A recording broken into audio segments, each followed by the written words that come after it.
What's up, YouTubers? My name is Brennan, this is Super Nerd Hobbyist, and today we're making another soul leveling blade. This is, I think you pronounce this Baruka's Dagger. It's kind of like an ice blade. He was supposed to be an ice elf. We're going to do the same thing and just print out each one of these parts. You have the tip of the dagger, the middle part, and then the handle. And I made sure to paint each one of these to make sure to look pretty good. Like the handle will be silver for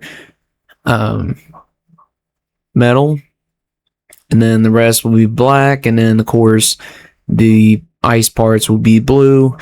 For the blue, I am going to use a transparent blue. I think it is a shade darker than what this currently is. So it won't look exactly like the anime, but it's going to be pretty close. So, and we're going to slice this and see how long it takes. Alright, so this blade will take a little bit longer. I might have to slice them up a little bit more.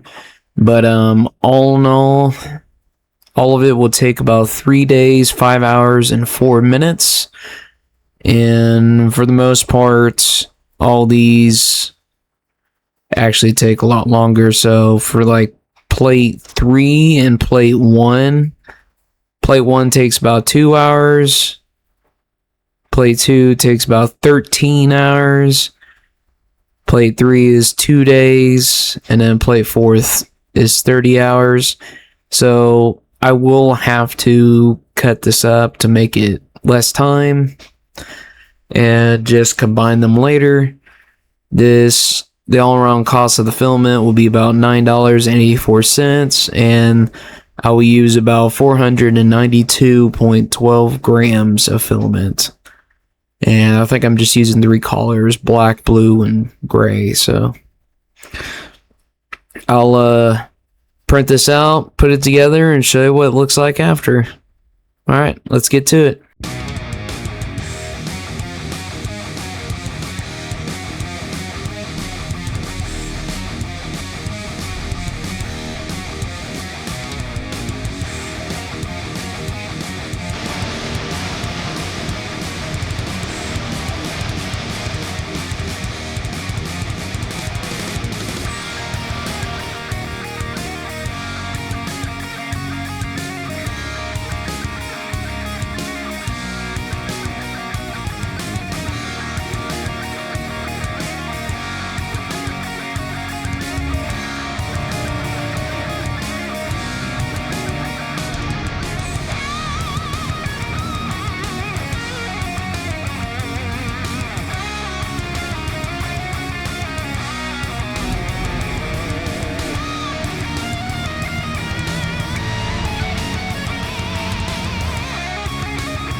And this is what the blade looks like after. I think this actually came out pretty well. I used that transparent filament to kind of give it that icy look. So if you look at it through lights, which I'll show you in a second, you can kind of see the details through it. Unfortunately, you'll see all the cross sections where I had to cut it and put it together. But all in all, it's actually pretty good. The silver stands out on it a lot. I did have to glue a lot of this, so it is pretty sturdy, but you could tell it's kind of chopped still, but it's alright. I still love it, so please let me know in the comments what you guys think about this, if I should do any more of his blades or different ones from a different anime or different franchise. So alright, hope you guys loved it, and see you in the next video.